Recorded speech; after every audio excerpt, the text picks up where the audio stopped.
Good. All right. So vocabulary today, you can see here in the box, lots of words to describe how you might feel in different situations. Any words there that you're not familiar with? Relieved, apprehensive, not familiar.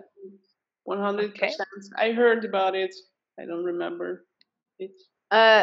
Okay. So it's a type of worry when you're nervous about something.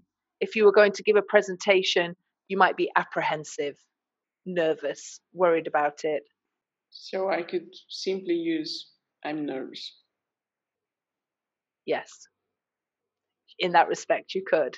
If I was going, if my son was going traveling around the world, I'd be apprehensive. I'd be a bit anxious. It's not very strong worry, but it's there. I'm apprehensive. So maybe worried is stronger.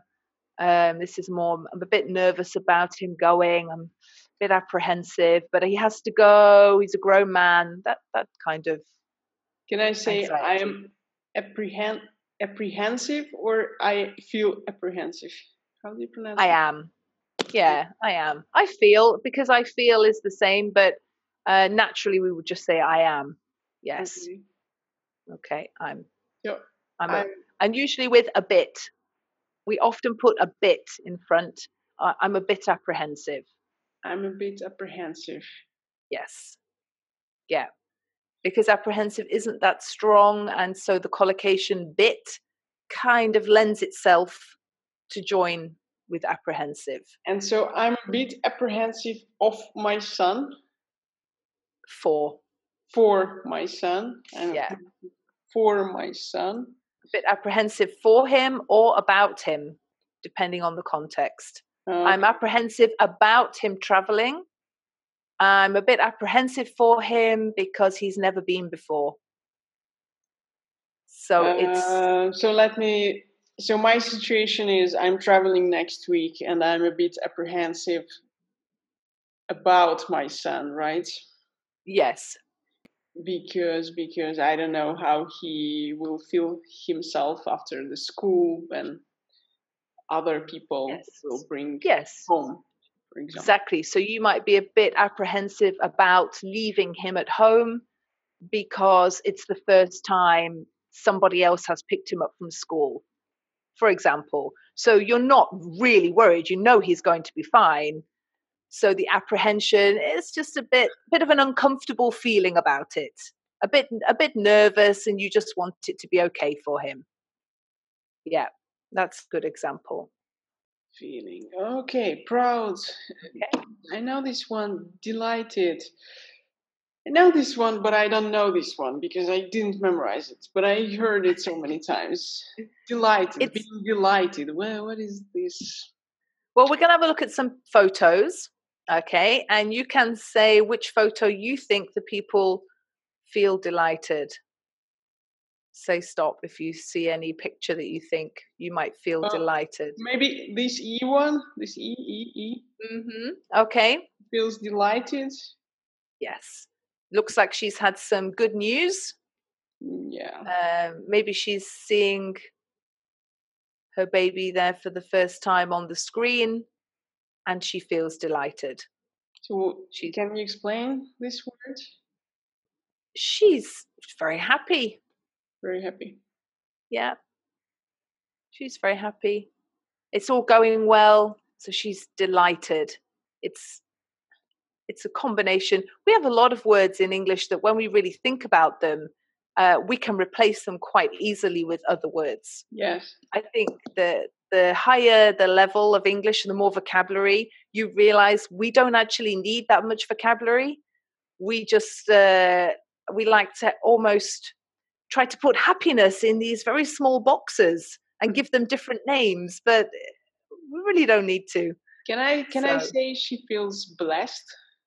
Yes, in this situation, definitely. Yes. But would it be a synonym for delighted? Yes. Yes. Yeah. yes, being careful with that one because, you know, it's a slightly different meaning again, but in this situation, it would work equally as delighted. Okay. Yes. She feels very lucky. Blessed is more feeling happy and very lucky. Delighted and in is her situation. yes, delighted is more just the happy. Blessed is happy and lucky together. Okay. Okay. All right, very good. Cross. Like it's a verb here, right? It's a verb. Yes, so it's a feeling. It's a feeling. Cross. If it's a verb, it has a different meaning. Is it a negative feeling? Yes. Like feeling crossed, like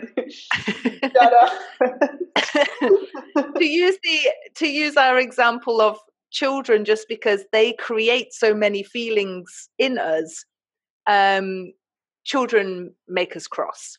When they do something that we've told them not to do, you're going to feel cross. Okay. So you're not going to be angry with them. That's very strong. But you are going to be, you're going to be cross. No, that's not right. I'm very cross with you. So it's angry is so too it's much. not angry, it's less than angry. It's less than angry, but it's still cross. The children don't like it when you're cross. Okay. And we say, I'm very cross with you. I'm very cross with you. I didn't know this one. It's very well used word, and I think we use it. I feel we use it the most when we are talking to children, because we don't want to say I'm angry with you, because it's different. Yes, but you're cross. They've done something wrong, and you want them to know. So cross is a very popular word to use. Okay. Okay. Good. Overjoyed. Overjoyed. I can imagine. What could it mean?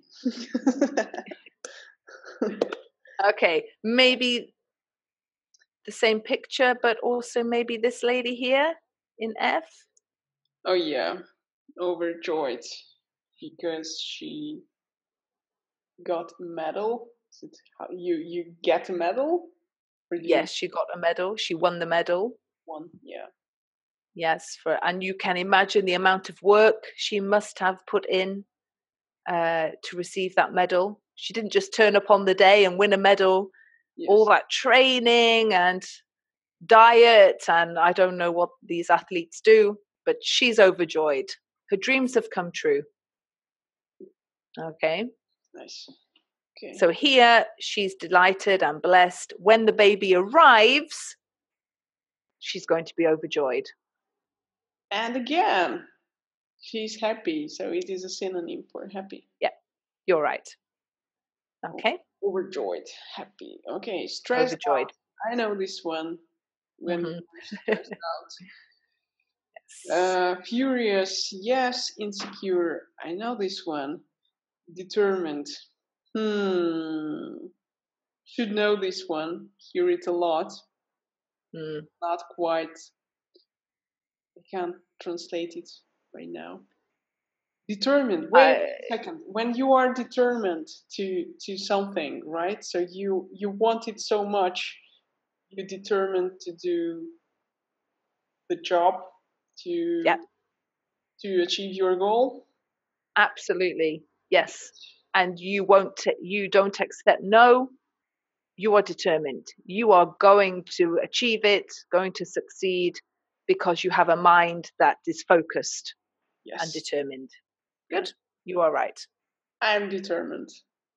I was going to use you as my example.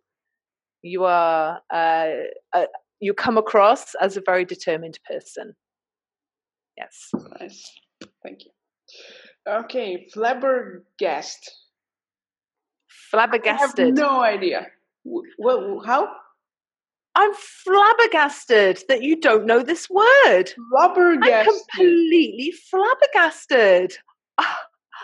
don't know the word? No. I'm flabbergasted. So you are surprised Yes. that I Yes. don't know it. I am more than surprised. I'm flabbergasted.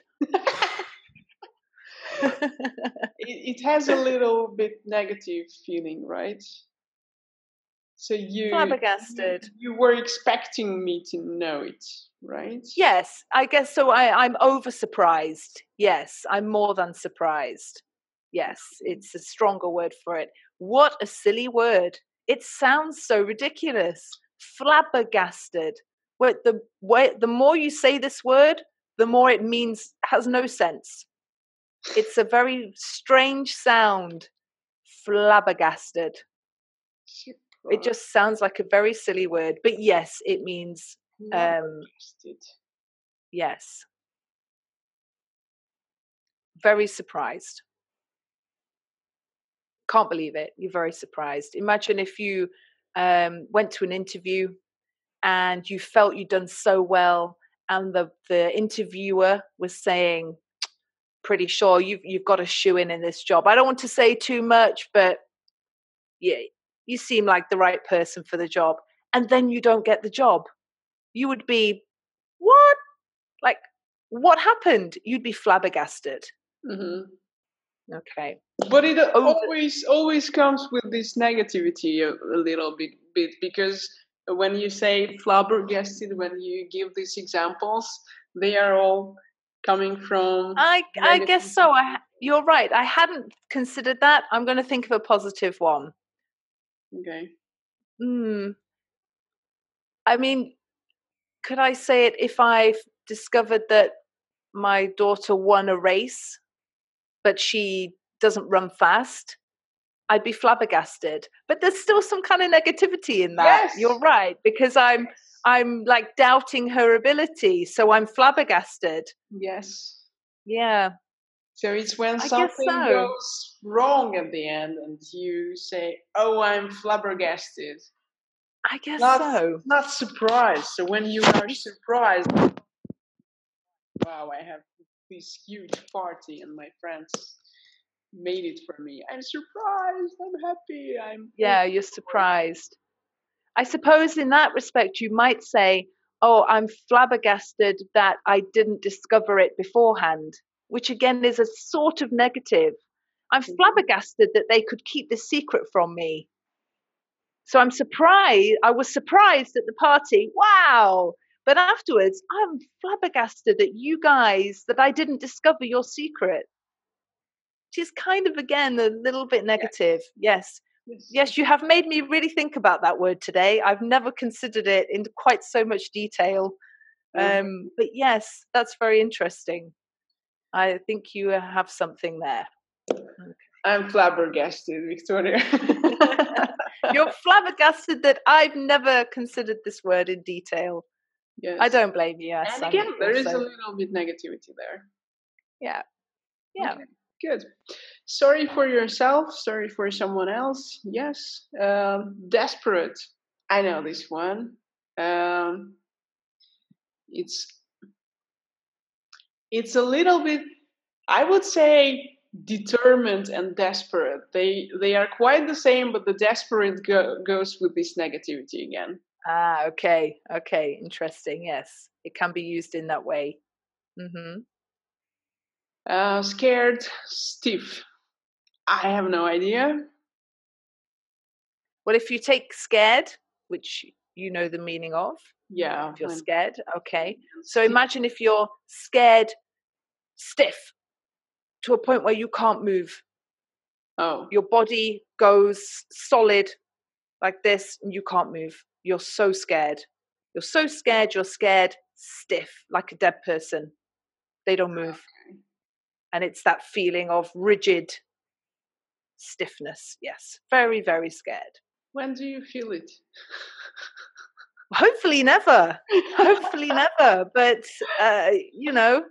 maybe if you're walking down the road late at night and it's a deserted area and you hear footsteps behind you, maybe you're going to be scared stiff.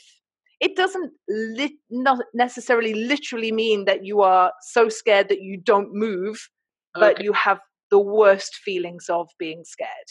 Yes. Scared, Steve. Do you use it often? No, maybe if we're talking about a movie, I or would if say we're just talking scared. about, you can use it But also at home and nowadays, people would say, what is the phrase? They beat a shit out of me, something like this. that, that has a different meaning completely. Not beat, but something with shit. Oh, scared. They Scared. scared shit out of me. Yes, Yeah. I would use Exactly. this one. Yeah. Okay. Fine. Yes, you can use that one. It has the same meaning. You're right. Yes, that's for you to say, not for me. I'm far too polite. But yes, that would make sense. And Me that's a too, much but I more, watch too much Netflix, It that's very comes with American, time. very colloquial, very much between friends. But yes, that would have exactly the same feeling as the scared stiff. Yeah. Okay. Okay. Depressed. I know this one. Shattered. I don't know this one. Shattered. Shattered. So if you have some very, very, very bad news, your life kind of falls apart like a glass in a mirror. If you drop a piece of glass, Mm-hmm. it's going to shatter into a million pieces. Mm. And it's the same feeling. Your world is just shattered. So it's after receiving some very, very bad news. Mm-hmm. My world shattered. And I was shattered. Yeah, I was I was shattered. shattered. Or I am, of course. This guy in B, I think we can see this football. Yeah. I'm not sure if he's connected. I don't think he's connected. No, he's a separate picture. He looks pretty shattered. Something's happened here.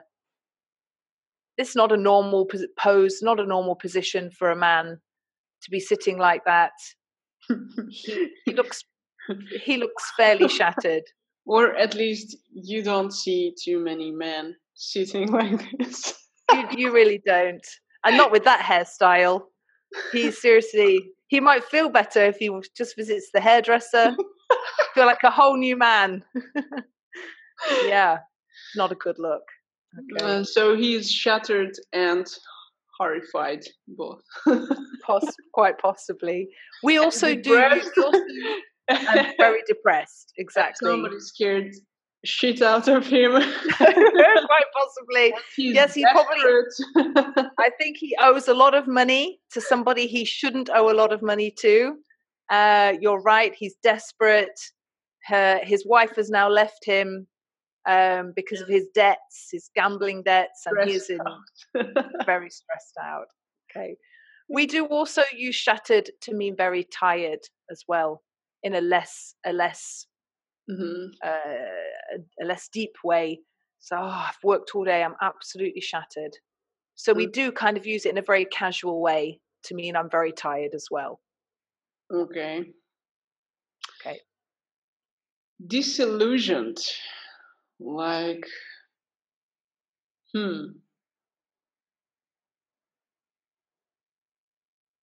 What would that be similar to in the rest of the words there? disappointed. Yeah. And maybe let down as well. Mm-hmm. If you've been let down by somebody, you're going to be disillusioned. Mm-hmm. Could be through work or friendship. Okay. Yeah. And a bit of disappointed as well. You expected more from somebody, so they've disappointed you, they've let you down. You are feeling disillusioned. Okay. Okay? And pleased. Pleased. Pleased. Like, happy again. Yeah. Not just not as strong. Yes. Pleased. Pleased. I'm pleased for. Or Can be. I'm pleased no, for I'm you. pleased to my husband. Can I say to my husband? No. No. Okay, then let me give another example. I'm pleased that I found you through Corinne. Can I say that? Okay. Yes, exactly. Yeah. You can say that. You are usually pleased about something. We also have the phrase pleased to meet you, but that's really a standalone phrase. But usually you are pleased about something. You can be pleased with your husband. That I have. What would it that be? You can be pleased with your husband Oh, because he made you a cup of tea this morning, and you are very pleased with him.